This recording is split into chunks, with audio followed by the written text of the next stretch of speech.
The autumn of 1894 brought with it a peculiar melancholy to London.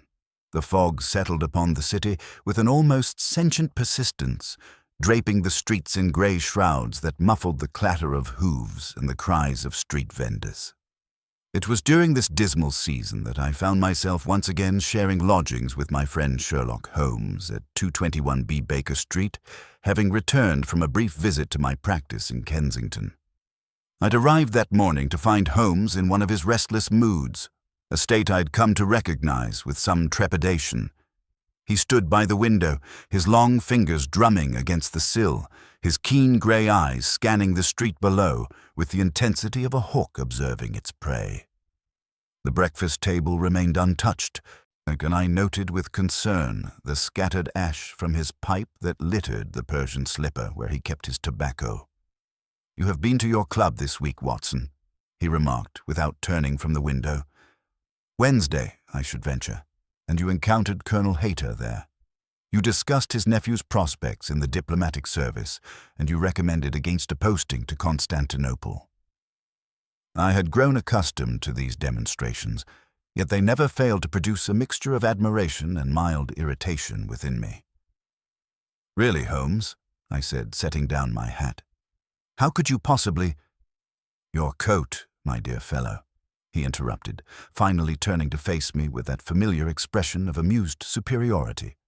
"You have adopted the habit of placing your membership card in the inner pocket when visiting the Junior United Service Club, a detail I observed last month.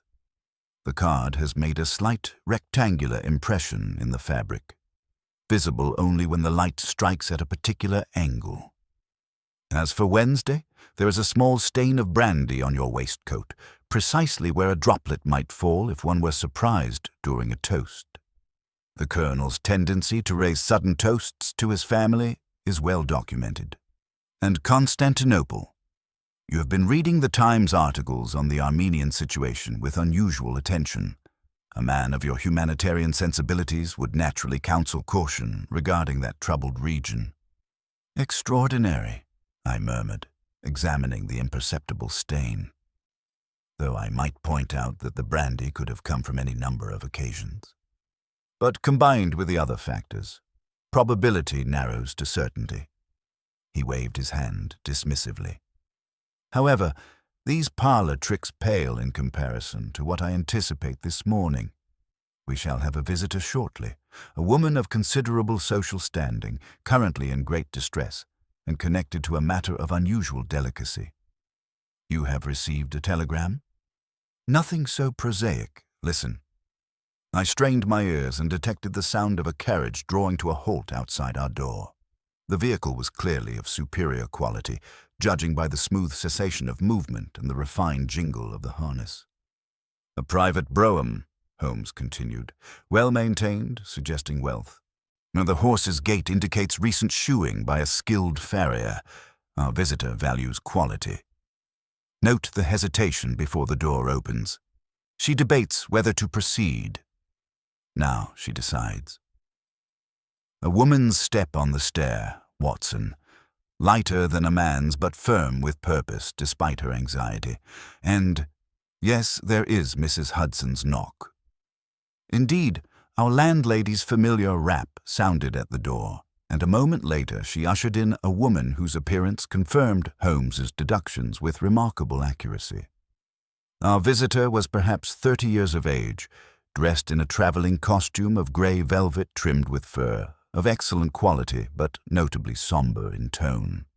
Her face was pale and drawn, with the kind of refined features that spoke of good breeding, yet her eyes betrayed an agitation barely held in check. She wore black gloves, and I observed that her hands trembled slightly as she clutched a small reticule. "Mr. Sherlock Holmes?" she inquired, her voice well modulated despite its underlying tension. "I am he," Holmes replied, gesturing to the chair opposite his own. "And this is my colleague, Dr. Watson, whose discretion is absolute. Please be seated, Lady Asherton." The woman started visibly. "You know my name. The ring upon your right hand bears the Asherton crest, a phoenix rising from laurel branches. The design is distinctive, and I made it my business some years ago to familiarize myself with the heraldry of prominent families. Your recent marriage to Lord Asherton was announced in the society pages last spring. Forgive me for being direct, but time may be of considerable importance. What brings you to Baker Street?" Lady Asherton sank into the chair, and for a moment I feared she might succumb to tears. Instead, she drew a deep breath and composed herself with admirable fortitude. "Mr. Holmes, something terrible has occurred at Asherton House. My husband's uncle, Sir Reginald Asherton, was found dead in his study yesterday evening. The circumstances are most bizarre and disturbing. The police have been called, of course, but Inspector Lestrade suggested that the matter might benefit from your particular expertise." "Lestrade is not without his uses," Holmes remarked, reaching for his pipe. "Pray continue, Lady Asherton. Leave no detail unmentioned, however trivial it may seem." "Sir Reginald was 73 years of age, a former officer in Her Majesty's Indian Service, and a man of rigid habits. He lived with us at Asherton House in Belgravia, occupying the East Wing. My husband, Lord Edmund Asherton, and I have been married only 6 months, and we have resided at the family home since our return from Italy in June." "The household composition, if you please," Holmes interjected. "Besides Sir Reginald, my husband and myself, there is Miss Caroline Winters, Sir Reginald's companion and secretary. She has been in his employ for 5 years. Then there are the servants. Jeffries, the butler, who has served the family for 30 years. Mrs. Dalton, the housekeeper. Mary, the parlour-maid. Thomas, the footman. And cook, of course. Additionally, Sir Reginald's nephew, Mr. Arthur Asherton, my husband's cousin, has been staying with us for the past fortnight." "And the circumstances of Sir Reginald's death?" Lady Asherton's composure wavered. "He was found in his private study at 8 o'clock in the evening. When he had retired there after dinner, as was his custom, he would spend his evenings reviewing his memoirs and correspondence. When he failed to emerge by 7:30, Miss Winters grew concerned and knocked at his door. Receiving no answer, she summoned my husband and Jeffries. The door was locked from the inside, Mr. Holmes. They were forced to break it down." "Most intriguing," Holmes murmured, his eyes now gleaming with that peculiar intensity I knew so well. "And what did they discover?" Sir Reginald was slumped in his chair at his writing desk, quite dead. Dr. Marlowe, our family physician, was summoned immediately. He declared that Sir Reginald had died of heart failure, likely brought on by some sudden shock or extreme agitation. "But Mr. Holmes," she paused, her voice dropping to barely above a whisper, "but there was a mirror hanging on the wall opposite his desk, a large gilt-framed mirror that had belonged to his late wife.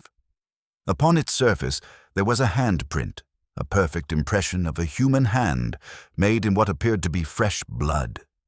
The handprint was vivid crimson, as though someone had pressed their bloodied palm against the glass." I felt a chill run through me at this revelation.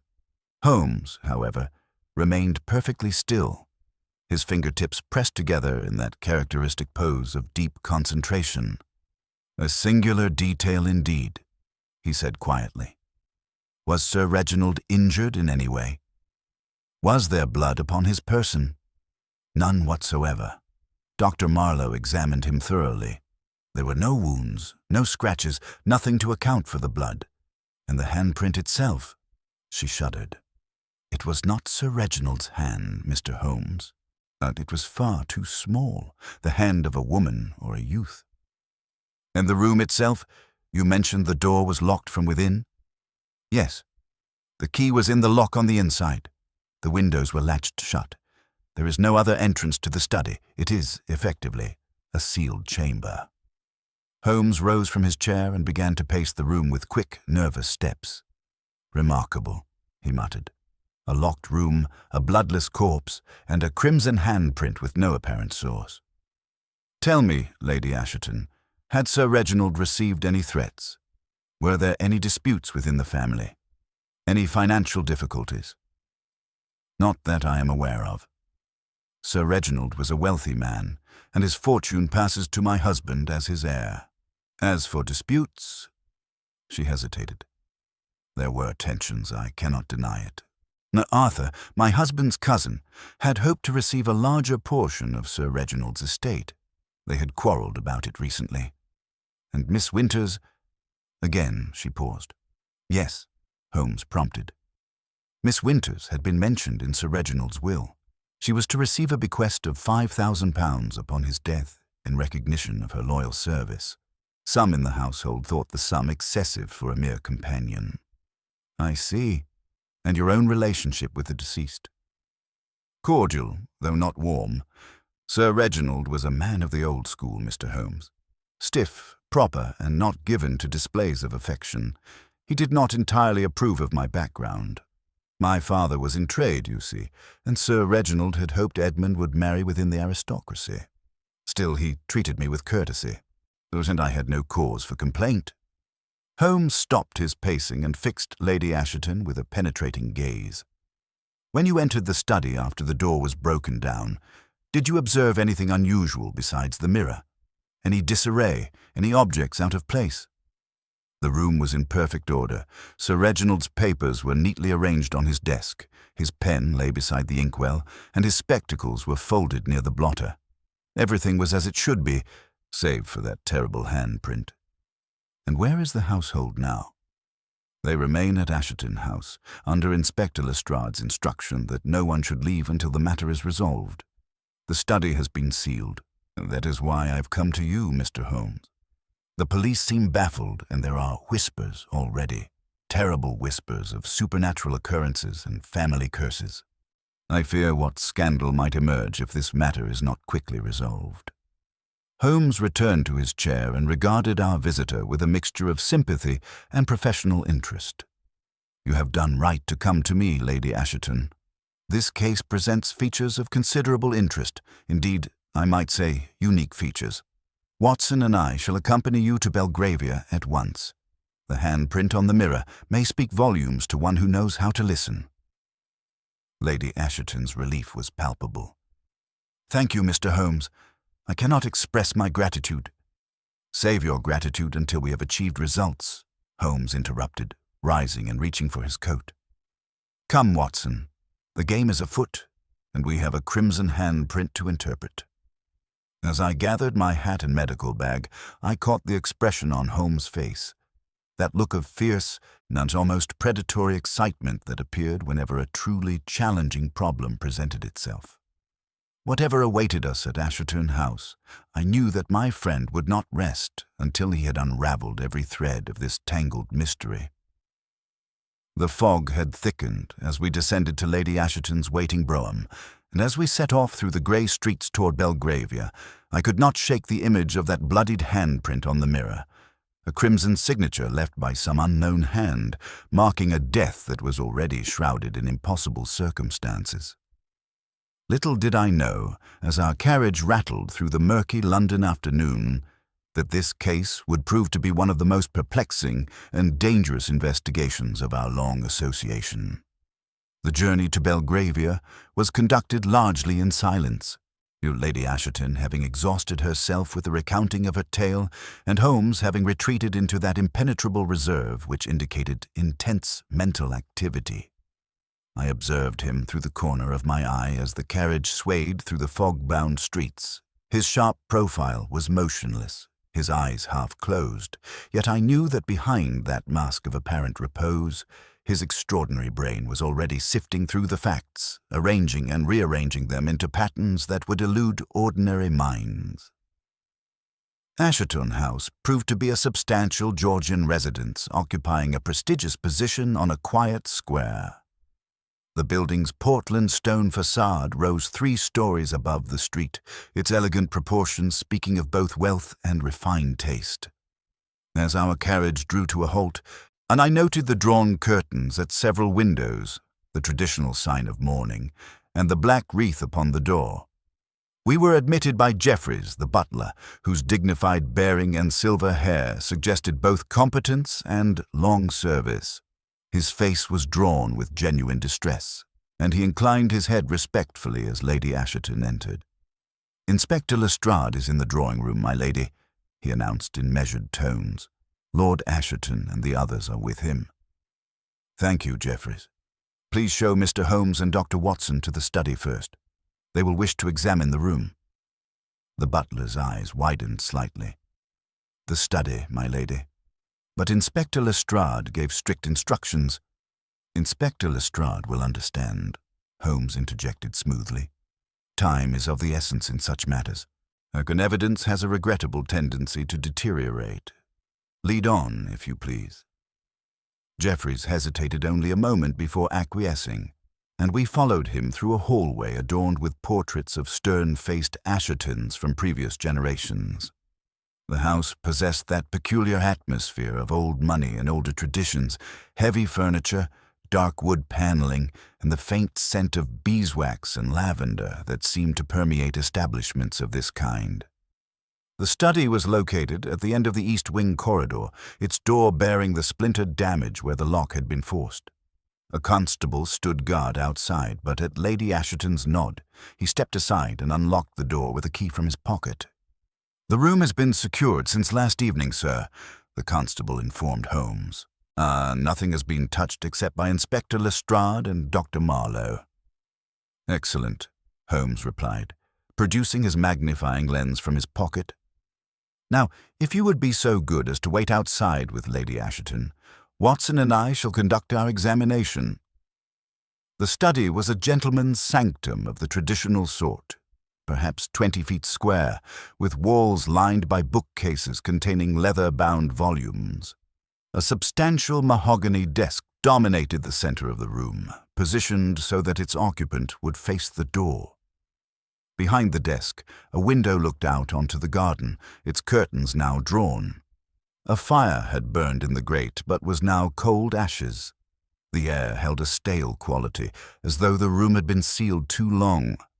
But it was the mirror that commanded immediate attention. Hanging on the wall opposite the desk, precisely where Sir Reginald would have faced it while working, was a large, gilt-framed looking-glass of obvious antiquity.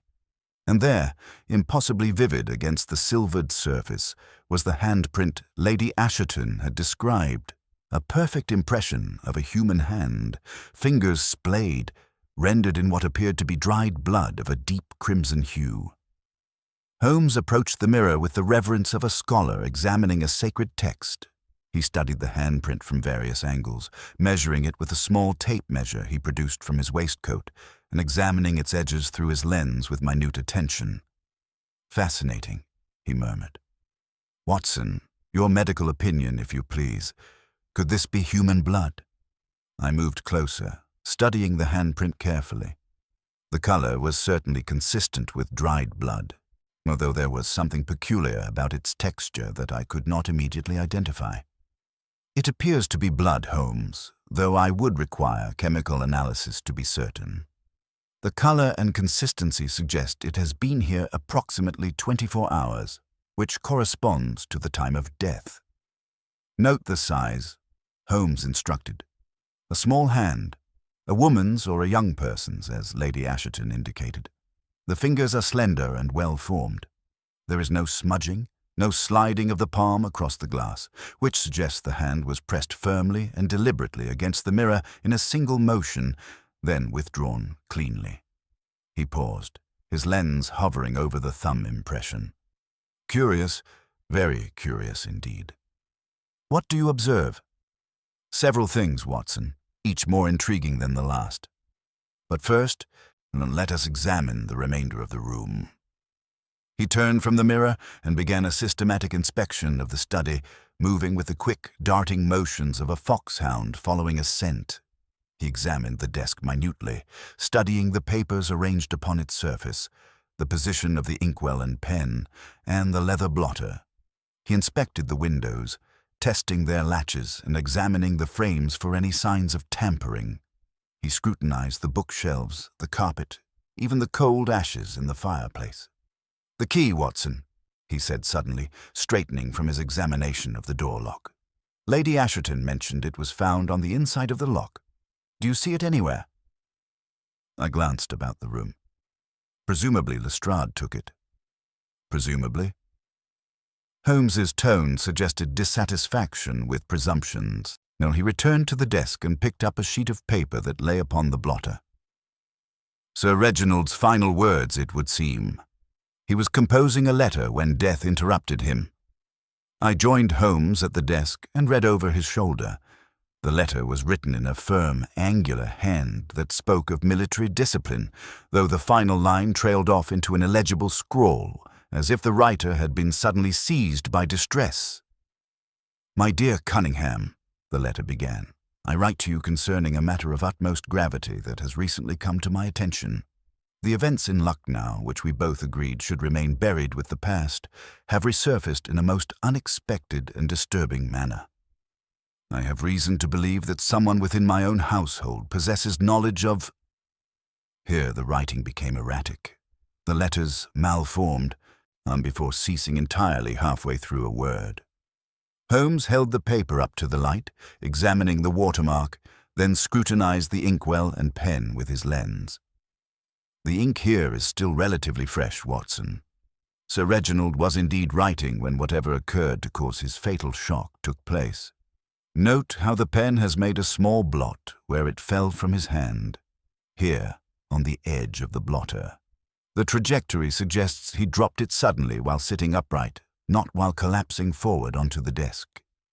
Then he saw something that startled him. That would be the obvious conclusion, but what could he have seen?" Holmes gestured around the room. "The door was locked from within, the windows secured. If we accept the physical evidence, no one could have entered this room, and yet something, or someone, terrified Sir Reginald sufficiently to stop his heart." He returned his attention to the mirror, standing precisely where the dead man would have sat. From this position, the mirror would have been directly in his line of sight. Whatever he saw it there. "You cannot seriously suggest something supernatural, Holmes." "I never suggest anything supernatural, Watson. I deal exclusively in the material and the rationale. However, I must confess that this particular problem presents features of remarkable complexity." He removed the letter carefully and folded it into his pocket. "Come, we should speak with Inspector Lestrade and the household. Say the human element often proves more revealing than physical evidence alone." We found the drawing room occupied by assemblage that might have been posed for a tableau of family anxiety. Inspector Lestrade stood by the fireplace, his ferret-like features arranged in an expression of professional concentration. A tall, distinguished gentleman in his mid-30s, whom I took to be Lord Asherton, stood beside a young woman seated on the sofa, a striking figure with auburn hair and intelligent grey eyes that betrayed considerable distress. A younger man, perhaps 25, lounged in an armchair with studied casualness, though his fingers drummed nervously against the armrest. Another woman, older and severe in black bombazine, occupied a straight-backed chair near the window. "Ah, Mr. Holmes!" Lestrade exclaimed with evident relief. "Lady Asherton said you would be examining the study. Found anything the yard missed, I suppose?" "Several things of interest, Lestrade, though their significance remains to be determined." Holmes surveyed the room with that penetrating gaze that seemed to catalogue every detail. "Perhaps introductions are in order." Lord Asherton stepped forward, extending his hand. "Edmund Asherton, Mr. Holmes. This is Miss Caroline Winters, my late uncle's companion." He indicated the auburn-haired woman, who inclined her head with grave courtesy. "And this gentleman is my cousin, Arthur Asherton." The younger man rose languidly and offered a brief nod. "Mrs. Dalton, our housekeeper, has joined us at Inspector Lestrade's request." Holmes acknowledged each in turn, his eyes lingering momentarily on each face as though committing features to memory. "I understand this must be a difficult time for you all. However, I must ask certain questions that may seem intrusive. Lord Asherton, when did you last see your uncle alive?" "At dinner, which we took at 7 o'clock. Uncle Reginald was in his usual spirits, which is to say, rather formal and preoccupied. He spoke little during the meal, excused himself promptly at 7:30, and retired to his study as was his custom. Did he seem troubled? Anxious? No more than usual. My uncle was a man of rigid routine and stern disposition.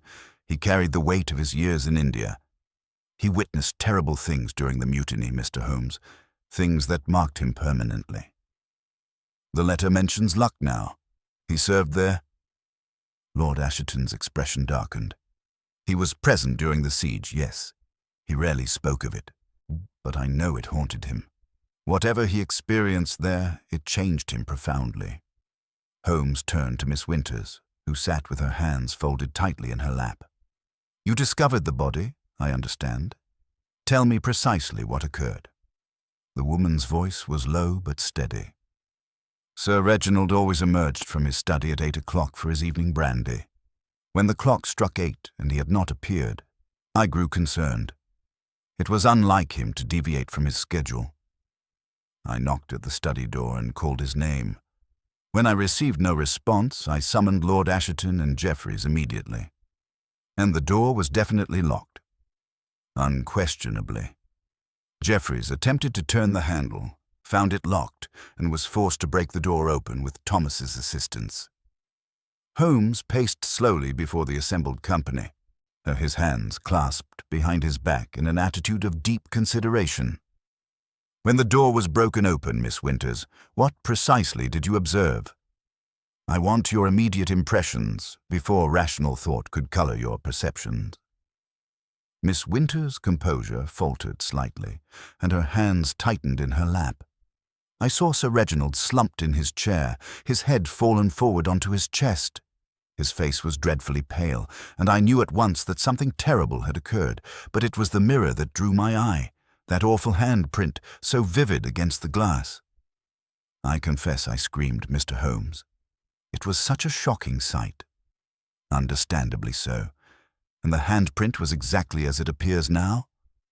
No one has attempted to clean or touch it? No one. And Inspector Lestrade forbade any interference with the room. Holmes turned his attention to Arthur Asherton, who had resumed his languid posture in the armchair, though I detected a tension beneath his affected nonchalance. Mr. Asherton, you have been staying in the house for a fortnight, I understand. What brought you to Asherton House at this particular time? The young man's jaw tightened almost imperceptibly. Family matters, Mr. Holmes. My late father was Sir Reginald's younger brother. When he died 3 years ago, he left me with certain expectations regarding the Asherton estate. I came to discuss these expectations with my uncle. And were these discussions amicable? They were frank, and I still believe, that my father's contributions to the family deserved greater recognition in the distribution of Sir Reginald's estate. My uncle disagreed. We quarreled about it 2 days before his death. How interesting. You quarreled publicly? In the library, after dinner. Several members of the household overheard us, I'm sure. I make no secret of it, Mr. Holmes. Yes, I was angry. Yes, I felt my uncle was treating me unjustly. But I did not murder him, if that is what you're suggesting. I suggest nothing, Mr. Asherton. I merely collect facts. Holmes addressed the room at large. Did anyone else hear or see anything unusual yesterday evening between 7:30 and 8 o'clock? Mrs. Dalton, the housekeeper, spoke for the first time, her voice crisp with the authority of long service. I was supervising the clearing of dinner in the servants' hall, Mr. Holmes. I heard nothing unusual. The East Wing corridor is quite isolated from the main household activities. And the servants? Where were they all during this period? Jeffreys was in the butler's pantry taking inventory of the wine cellar. Mary was in the scullery washing dishes. Thomas was polishing silver in the servants' hall under my supervision. Cook was preparing tomorrow's menus in the kitchen. All were accounted for and engaged in their regular duties. Holmes extracted his notebook and made several quick annotations. Most thorough, Mrs. Dalton. Tell me, had Sir Reginald received any visitors in the days preceding his death? Any unusual correspondence or deliveries? No visitors that I am aware of.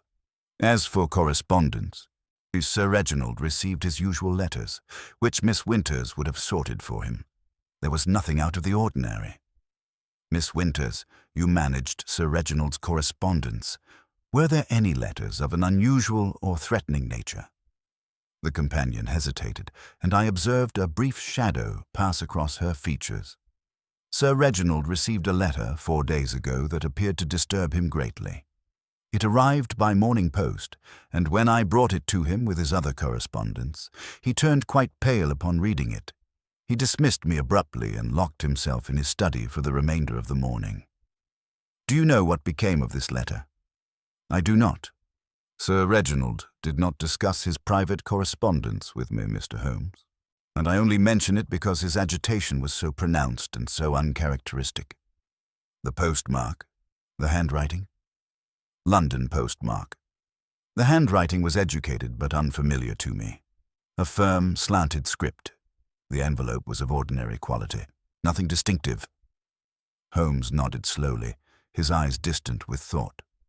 Inspector Lestrade, who had been listening with increasing impatience, finally interjected, "All very well, Mr. Holmes, but we're dancing around the central mystery. How did that bloody handprint get on the mirror? The room was locked from inside, the windows were latched, and there's no blood anywhere else in the study." Dr. Marlowe examined Sir Reginald thoroughly. Not a scratch on him. The man died of heart failure brought on by shock, that's plain enough. But shock from what? And whose hand made that mark? Excellent questions, Lestrade. I might add another. Why was the hand placed on the mirror at all? What purpose does it serve? Holmes turned to Lord Asherton. Your uncle's wife is deceased, I understand. When did she pass away? 15 years ago. She died in India, shortly before my uncle returned to England. The mirror was hers, a gift from her family. My uncle cherished it as one of his few remembrances of her. I see. And the bequest to Miss Winters? £5,000, I believe Lady Asherton mentioned. This was a recent addition to the will? An uncomfortable silence settled over the room. Lord Asherton exchanged a glance with his wife before answering. The bequest was added to my uncle's will approximately 6 months ago, shortly after my marriage, and there was some discussion about it within the family. Arthur felt that such a substantial sum for a companion was excessive, particularly given the existing provisions for family members. Arthur Asherton sat forward, his affected languor evaporating. I said nothing of the sort publicly, Edmund. Though I will admit I found it curious that a woman who had served my uncle for only 5 years should receive such a generous reward, while his own nephew received significantly less. Miss Winters' pale complexion flushed with colour. Sir Reginald was grateful for my assistance in organizing his memoirs and managing his affairs. The bequest was his idea entirely, not something I solicited or expected. I would gladly surrender every penny if it would bring him back. No one doubts your sincerity, Miss Winters, Holmes interjected smoothly, although his eyes remained sharp with calculation. Lord Asherton, I must ask a delicate question. What is the approximate value of your uncle's estate?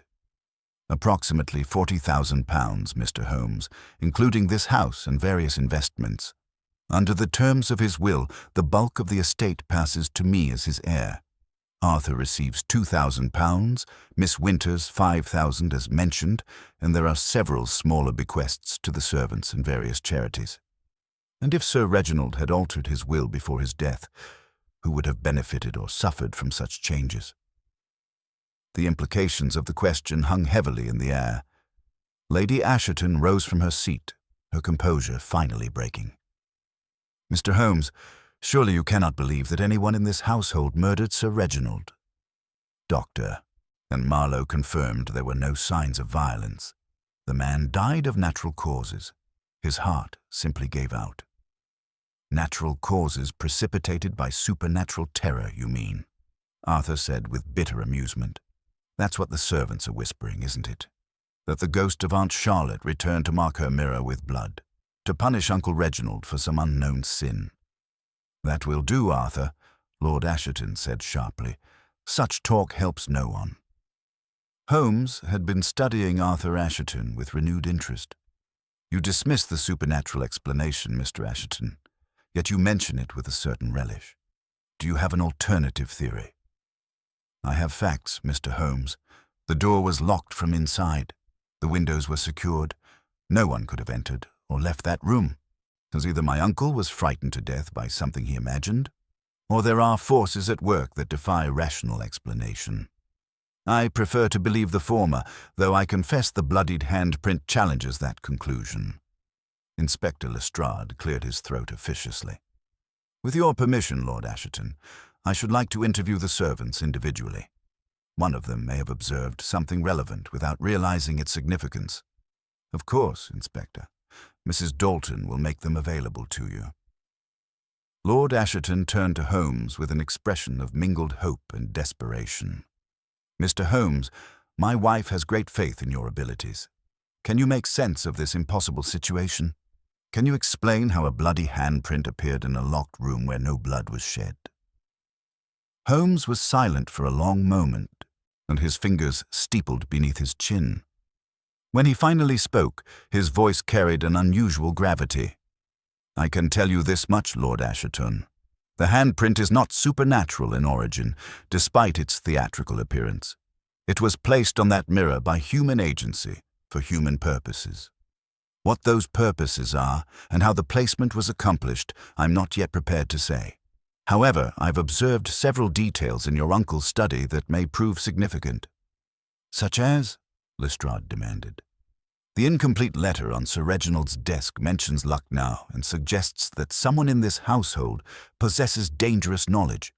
The letter he received 4 days ago, the one that disturbed him so profoundly, may be connected to this knowledge. And there are certain physical characteristics of the handprint itself that strike me as highly peculiar. He paused, his gaze sweeping across the assembled faces. I should like to ask each of you where you were when the door was broken down. Miss Winters, you were present in the corridor. Who else was nearby? Lord Asherton and I went immediately to the study when Miss Winters raised the alarm, Jeffries said, entering the room at that moment with a silver tray bearing tea. Thomas joined us within moments as he was in the servants' hall. We broke down the door together while Miss Winters and Lady Asherton waited in the corridor. And Mr. Arthur Asherton? I was in the smoking room, Arthur replied coolly. I heard the commotion and came to investigate, arriving just as the door gave way. And I saw my uncle's body and that accursed handprint at the same moment as the others. Holmes nodded slowly, absorbing this information. One more question for now. Has anyone in this household recently sustained an injury that might have caused bleeding? A cut, perhaps, or a nosebleed? The question produced a chorus of negative responses. Holmes acknowledged their responses with a slight inclination of his head, then turned to me with a purposeful expression. Watson, I should like to examine the rest of the house, particularly the servants' quarters and Sir Reginald's private chambers. Lord Asherton, would you permit such an inspection? Certainly, Mr. Holmes. Mrs. Dalton will show you whatever you wish to see. Excellent. Lestrade, perhaps you might continue your interviews here while Watson and I conduct our examination. I shall report anything of significance. The housekeeper led us first to the servants' quarters on the upper floor, a realm of narrow corridors and modest rooms that contrasted sharply with the opulent public spaces below. Holmes examined each room with systematic thoroughness, paying particular attention to the chamber occupied by Miss Winters. It was a pleasant enough space, furnished with simple but adequate furniture and conspicuously well organized. Books lined a small shelf near the window, volumes of poetry, history, and several works on India that caught Holmes's attention. Miss Winters is an educated woman, he observed, pulling down a copy of Edward Thompson's account of the Indian Mutiny. These are not the typical reading materials of a paid companion. He opened the book and examined the flyleaf. Presented to Caroline Elizabeth Winters upon her graduation from Cheltenham Ladies' College, 1884. Most interesting. What does it suggest to you, Holmes? That Miss Winters is a woman of good family who has fallen upon reduced circumstances, a common enough tragedy in our society. The question is whether those circumstances were created by simple misfortune or by something more deliberate. He replaced the book and moved to the small writing desk beneath the window. Its surface was meticulously arranged, with correspondence neatly filed in a wooden organizer. Holmes examined several letters with his customary swiftness, his eyes scanning the contents with remarkable speed. Letters from her mother in Bath, living on a modest pension, a brother in the colonial service in Ceylon. Financial difficulties following her father's death 5 years ago, hence the necessity of employment. He returned the letters carefully to their places. Nothing incriminating, but much that is illuminating about character. Miss Winters maintains family connections despite her reduced position, and she is clearly devoted to her mother's welfare. Mrs. Dalton, who had been watching this inspection with barely concealed disapproval, finally spoke. "Miss Winters is a respectable woman, Mr. Holmes. Whatever you may be thinking, she would never harm Sir Reginald. He treated her with kindness and respect, which is more than can be said for certain other members of this household." "You refer to Mr. Arthur Asherton?" "I refer to no one specifically. But there have been tensions in this house since the young master's marriage, and they worsened when Mr. Arthur came to stay. Sir Reginald was not an easy man, but he was a just one. He did not deserve to die in such a manner, alone and terrified." "You believe he was terrified?" "His face, Mr. Holmes. I saw it before Dr. Marlowe arrived. Sir Reginald died with an expression of absolute horror frozen upon his features. Whatever he saw in those final moments, it was something dreadful beyond imagining." Holmes nodded gravely. "Show me Sir Reginald's bedchamber, if you please." The late baronet's private rooms occupied a suite in the east wing, adjacent to his study. The bedchamber was furnished in austere masculine style, dominated by a large four-poster bed and heavy mahogany furniture. Photographs in silver frames crowded the mantelpiece. Images of military life in India, the formal portraits of officers in dress uniform, and a single photograph of a beautiful woman whom I took to be the late Lady Asherton. Holmes examined each photograph carefully, then turned his attention to a locked cabinet beside the fireplace. "Mrs. Dalton, do you possess a key to this cabinet?" "No, sir. Sir Reginald kept it locked always. I believe Miss Winters may have a key, as she sometimes retrieved documents from it on his instructions." "I see. And what did Sir Reginald keep in this cabinet?" "His private papers, I believe. Military records, personal correspondence, perhaps documents related to his time in India." Holmes produced a small leather case from his pocket and selected a thin metal implement. Within seconds, the cabinet lock yielded to his expert manipulation. Inside, we found precisely what Mrs. Dalton had suggested: bundles of letters tied with ribbon, military commendations, yellowed newspaper clippings about the Indian Mutiny, and several leather-bound journals. Holmes extracted one of the journals and opened it to a random page. The entries were written in the same firm hand as the unfinished letter, recording observations and reflections from Sir Reginald's years in India. Holmes read in silence for several minutes, his brow furrowed in concentration, then suddenly stopped at a particular passage. "Watson, listen to this entry, dated July 1857 during the siege of Lucknow. Today I witnessed an act that shall haunt me until my final breath. Cunningham insisted it was necessary for our survival, but I know it was murder, plain and simple. The woman's eyes, as she..." The entry breaks off there, as though Sir Reginald could not bring himself to complete the sentence. Holmes turned the pages carefully, searching for additional references to this Cunningham or the mysterious incident, but the subsequent entries made no further mention of the matter. The journal resumed with mundane observations about supply shortages and skirmishes with rebel forces, as though the writer had deliberately chosen to bury whatever knowledge tormented him. "There are gaps," Holmes observed, holding several pages up to the light. "Pages have been removed here. See the remnants of torn edges near the binding. Someone excised portions of this journal, probably entries that contained information too dangerous or damaging to preserve." Sir Reginald himself, perhaps? Possibly. And or someone with access to this cabinet. He replaced the journal and examined the bundles of correspondence. Most were mundane letters from fellow officers and family members, but one packet, tied with black ribbon and marked with the year 1857, drew his particular attention. He untied the ribbon and extracted several letters, reading them with fierce concentration. Here is correspondence from this Cunningham, Major Henry Cunningham of the 32nd Regiment. Listen to this, dated September 1857. Reginald, you must put aside your conscience in this matter. What occurred was regrettable but necessary. The woman was a spy for the rebels, and her elimination saved British lives. I will hear no more of your moral qualms. We did what duty demanded, and that is the end of it.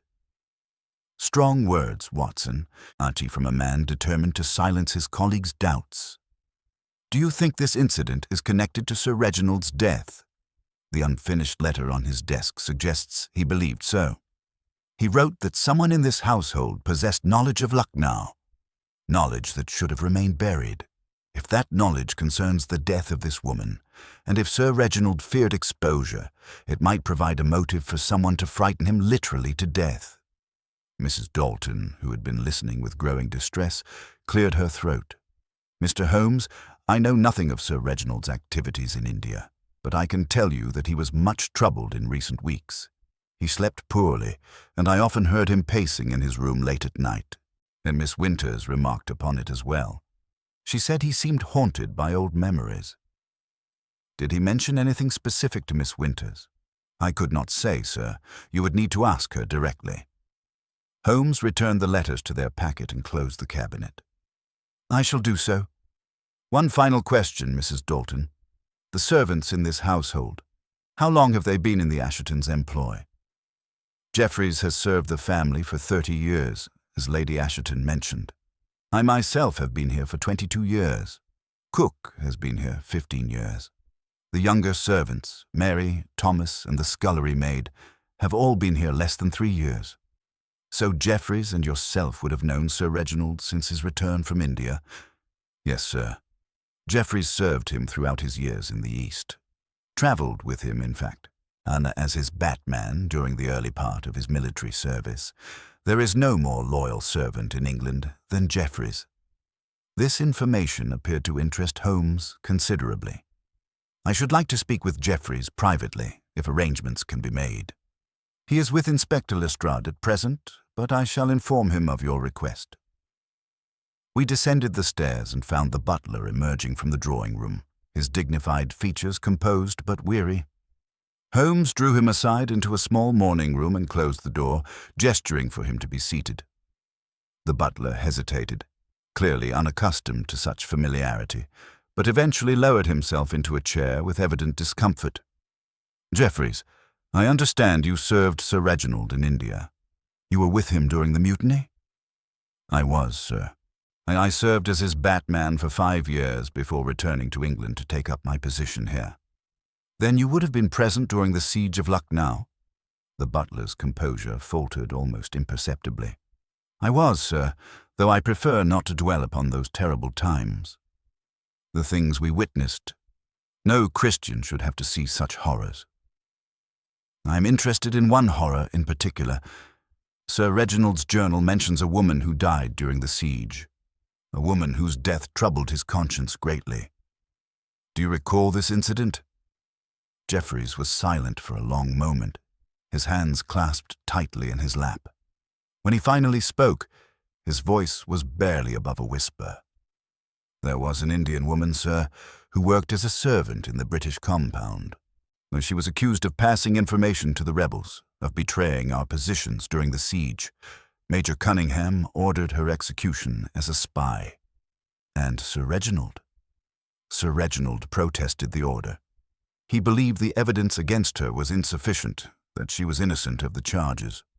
But Major Cunningham insisted, and in those circumstances, military discipline prevailed. The woman was shot. What was her name? I do not recall, sir. It was nearly 40 years ago. Holmes studied the butler with penetrating intensity. Holmes leaned forward, his voice dropping to a tone of quiet insistence. "Come now, Jeffries. A man does not forget such an incident, particularly when his master carried the guilt of it for 4 decades. What was the woman's name?" The butler's resistance crumbled visibly. "Her name was Camilla, sir, and she was young, perhaps 20 years of age, and she had a child, a daughter of mixed parentage. The child was approximately 4 years old at the time. After Camilla's execution, the child disappeared into the chaos of the siege. We never learned what became of her." "A daughter of mixed parentage," Holmes repeated thoughtfully. "British father, Indian mother." "So it was believed, sir, though Camilla never revealed the father's identity. There were rumors, of course, but nothing confirmed." "And these rumors suggested?" Jeffries hesitated, his loyalty to his late master warring visibly with his respect for truth. "Some said that Sir Reginald himself had fathered the child during his early years in India, before his marriage. Others claimed it was Major Cunningham. There was no proof either way, and Sir Reginald never spoke of it. But I know the woman's death weighed upon him terribly. He believed she was innocent, you see, and that her execution was nothing more than murder disguised as military necessity. Thank you, Jeffries. Your honesty does you credit." Holmes rose and paced the small room, his fingers drumming against his chin in that characteristic gesture of intense cogitation. "Tell me, when you broke down the study door last evening, what precisely did you observe? Every detail, no matter how insignificant it may seem."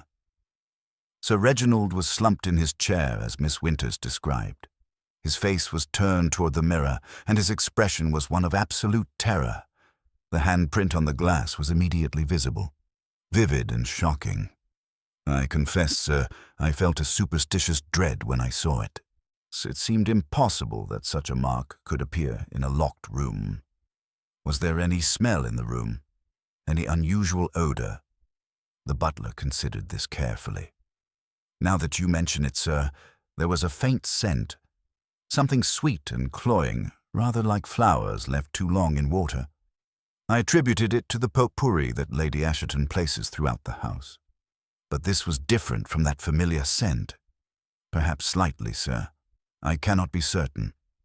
"And the letter on Sir Reginald's desk. Had you seen him writing letters yesterday evening?" "He was always writing, sir. His memoirs occupied much of his time, and he maintained correspondence with several old military colleagues. Mr. Cunningham among them, though I believe the Major passed away 2 years ago." This information caused Holmes to pause mid-stride. "Cunningham is dead?" "Yes, sir. He died in Surrey. Heart failure, I believe the newspaper reported. Sir Reginald attended his funeral." "Most interesting." Holmes resumed his pacing, silent for several moments. "Jeffries, I must ask you a difficult question. In your observation, were there any tensions between Sir Reginald and other members of this household?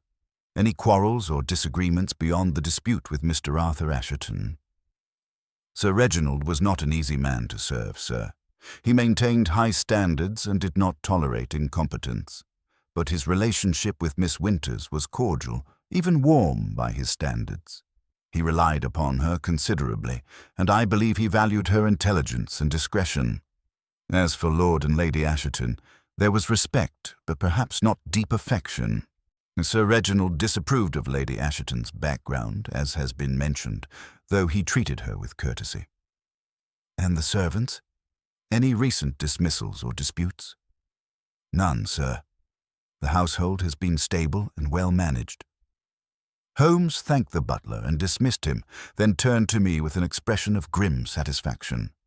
"The picture begins to clarify, Watson. We have a man haunted by an act committed nearly 40 years ago, the execution of an innocent woman. We have an unfinished letter suggesting that someone in this household possesses knowledge of that act. We have a mysterious letter received 4 days ago that profoundly disturbed Sir Reginald. And we have a bloody handprint on a mirror, a handprint belonging to a woman or young person, appearing impossibly in a locked room. You believe the handprint is connected to this Camilla?" I believe someone wishes us to make that connection. The theatrical nature of the whole affair suggests deliberate staging. Someone wanted Sir Reginald to die of fright, and someone succeeded admirably. He withdrew his watch and consulted it. It is now past 4 o'clock. I should like to speak once more with Miss Winters before we depart. There are questions she alone can answer. We found the companion in the library, seated by the window with a book unopened in her lap. She rose as we entered, her composed features betraying nothing but appropriate melancholy. Holmes wasted no time with pleasantries. Miss Winters, I must ask you directly. What did Sir Reginald tell you about the letter he received 4 days ago? Miss Winters' composure wavered, and she sank back into her chair as though her strength had suddenly deserted her. Her hands twisted the fabric of her black mourning dress, and when she finally spoke, her voice carried the weight of a burden long concealed. He told me very little, Mr. Holmes, but what he did say frightened me considerably. After reading the letter, he summoned me to his study and asked me a most peculiar question. He asked whether I had ever heard the name Kamala mentioned in this household. When I replied that I had not, he seemed both relieved and disturbed. He then asked me to research the passenger manifests of ships arriving from India over the past year, particularly those carrying women traveling alone or with companions. Did he explain why he wanted this information? Not directly. He said only that he feared someone from his past had found him, someone who had reason to bear him terrible malice.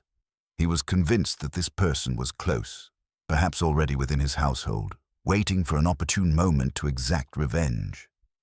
Holmes leaned against the mantelpiece, his keen eyes fixed upon the woman's face. And did you complete this research? I did, sir.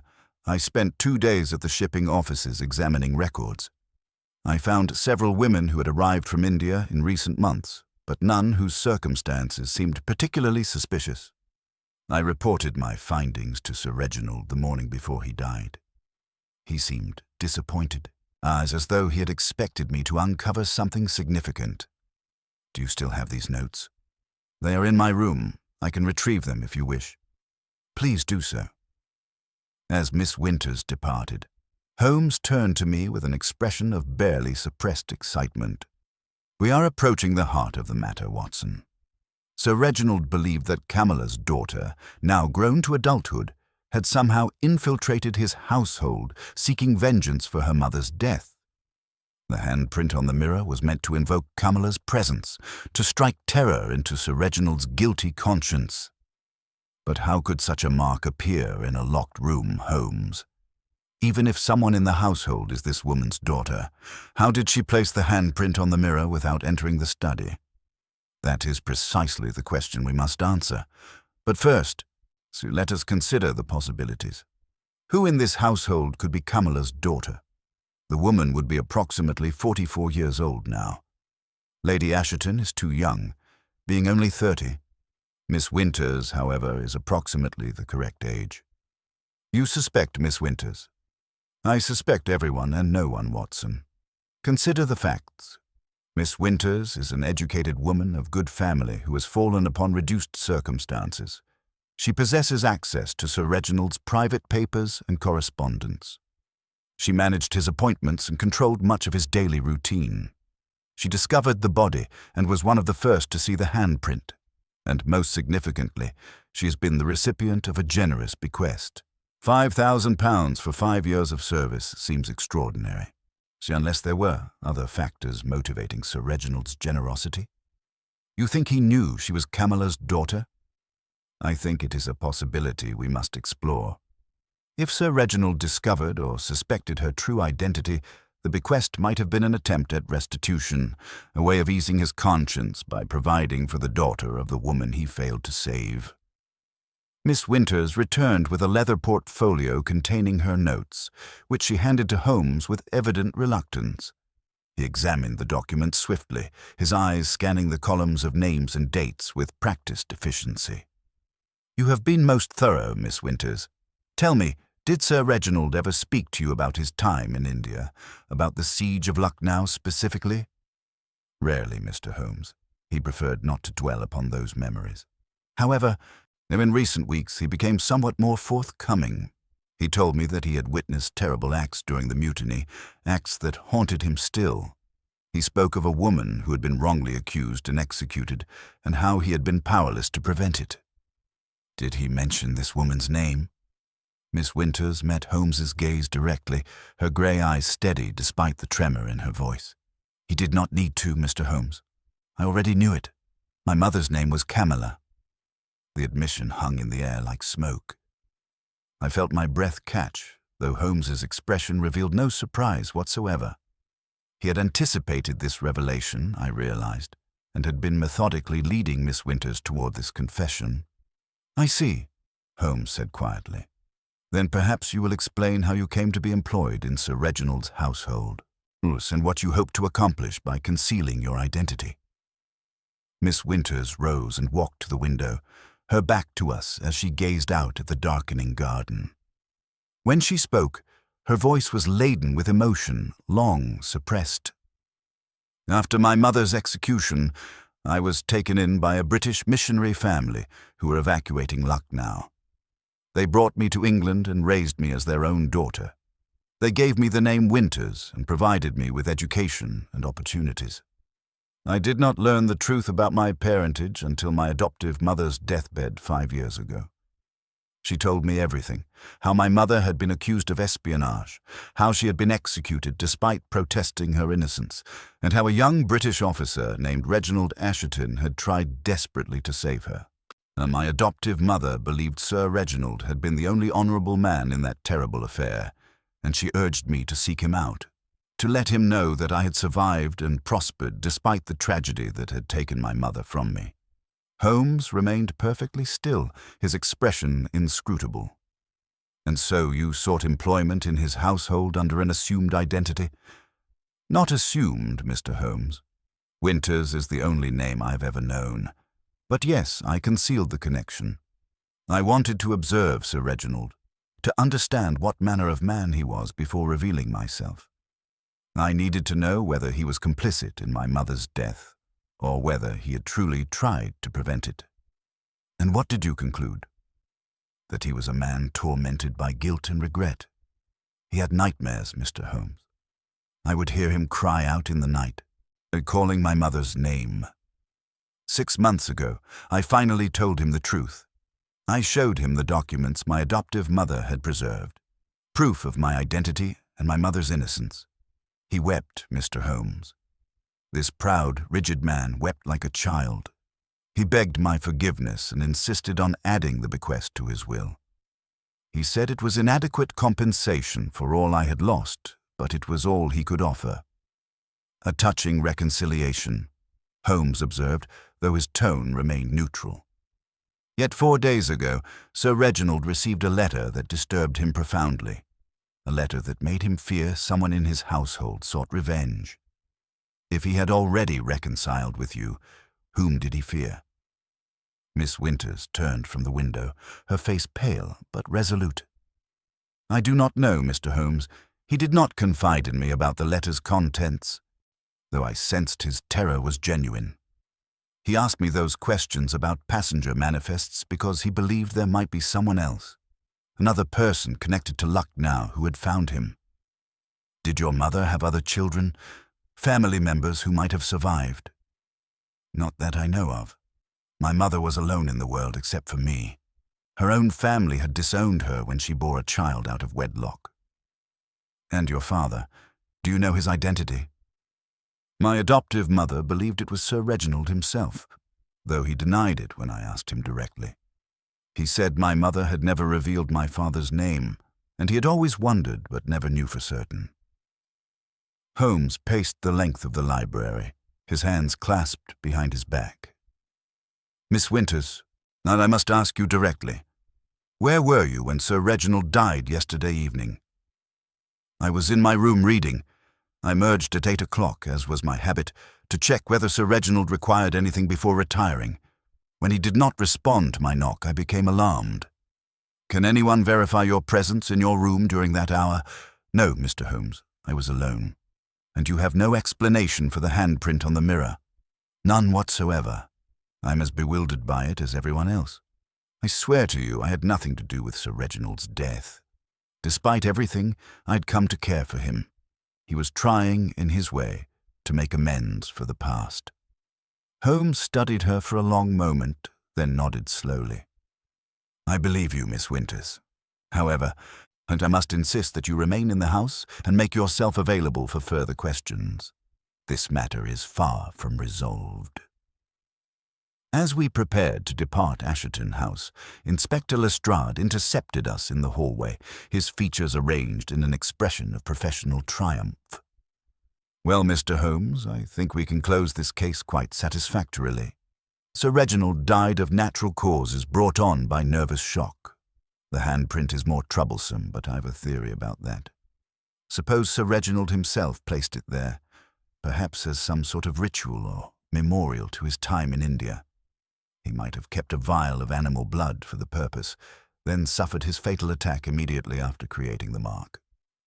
An ingenious theory, Lestrade, Holmes replied with barely concealed irony. It explains everything except the size of the handprint, the absence of any vial or container in the study, and the complete lack of blood on Sir Reginald's own hands or clothing. But pray, do not let my objections interfere with your conclusions. Lestrade's face reddened. If you've a better explanation, I'd be pleased to hear it. I shall provide one in due course. For now, I require additional time to consider certain aspects of the evidence. Come, Watson, we have much to discuss. The fog had thickened during our time inside, transforming the London streets into a labyrinth of shadow and mist. Our cab rattled through the evening gloom toward Baker Street, and Holmes sat in contemplative silence, his fingers steepled beneath his chin, his eyes closed in that attitude of fierce concentration I knew so well, that I respected his need for silence, occupying myself with reviewing the extraordinary revelations of the afternoon. Miss Winters' confession had added a layer of complexity to an already bewildering case. Yet I could not see how her presence in the household explained the impossible handprint or Sir Reginald's death. When we finally arrived at our lodgings, Holmes threw himself into his armchair and reached immediately for his pipe. Mrs. Hudson had laid out a cold supper, but my friend ignored it entirely, smoking in brooding silence while the room grew dark around us. Finally, after what seemed an interminable period, he spoke. Watson, let us review the facts systematically.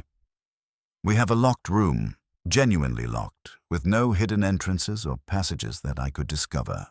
We have a man who died of heart failure caused by sudden terror, and we have a bloody handprint on a mirror appearing impossibly in said locked room. We have a decades-old crime in India involving the execution of an innocent woman. We have the dead woman's daughter employed in the household under circumstances that suggest reconciliation rather than revenge. And we have a mysterious letter received 4 days before the death that profoundly disturbed the victim. What does this constellation of facts suggest to you? That someone wished Sir Reginald to believe he was being haunted by Kamala's ghost, I replied. The handprint was meant to evoke her presence, to suggest supernatural vengeance. Precisely. The theatrical nature of the crime is unmistakable. Yet the practical question remains, how was it accomplished? I have considered and rejected several possibilities. The handprint could not have been placed on the mirror before Sir Reginald entered the study, as he would have noticed it immediately. It could not have been placed by someone hiding in the room, as there is no concealment adequate for such a purpose, and the room was thoroughly searched after his death. Therefore, the handprint must have been created by some mechanism that operated without direct human intervention. A mechanism? How is that possible? Holmes rose and began pacing with renewed energy. Consider the handprint itself, Watson. When I examined it closely, I observed several peculiarities. First, the blood, if indeed it is blood, has an unusual consistency and color. It is too uniform, too vivid. Natural blood, when exposed to air, darkens and becomes irregular as it dries. And this handprint retained its brightness and consistency in a manner that suggests artificial composition. Second, the edges of the print are too perfect, too crisp. When a hand is pressed against glass, there is typically some smudging, some variation in pressure. This print shows none of that natural irregularity. You believe it was painted on.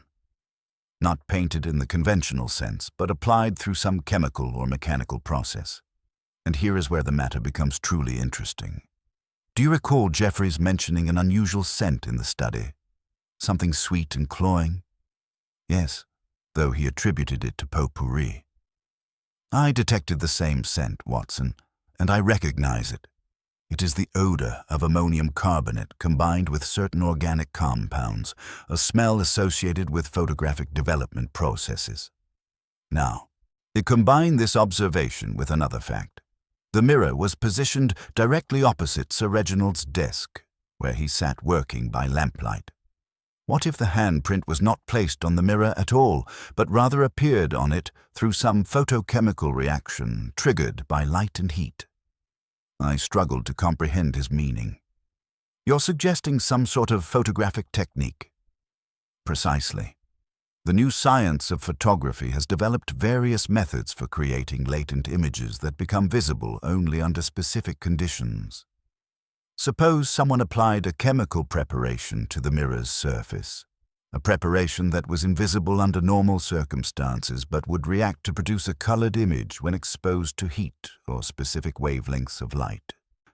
The handprint could have been pre-positioned on the mirror days or even weeks in advance, waiting for the proper conditions to make it visible. But Holmes, that would require considerable technical knowledge and access to specialized chemicals. Indeed it would. And it would also require access to the study to apply the preparation to the mirror and knowledge of Sir Reginald's habits to ensure he would be present when the image appeared. Let us consider who in the household possesses such attributes. He ticked off points on his fingers. Miss Winters had access to the study and knowledge of Sir Reginald's routine, but does she possess photographic expertise? Lord Asherton is educated, but I observed no evidence of scientific interests in the house. Arthur Asherton affects the manner of an idle gentleman, and there was ink on his fingers that suggested recent writing or drawing, perhaps chemical formulae. You suspect Arthur Asherton. Holmes resumed his seat and drew deeply on his pipe, exhaling a cloud of smoke that wreathed his sharp features in gray. I suspect Arthur Asherton of possessing both motive and means. Consider his situation. He is the disappointed heir, receiving a mere £2,000 from an estate worth £40,000.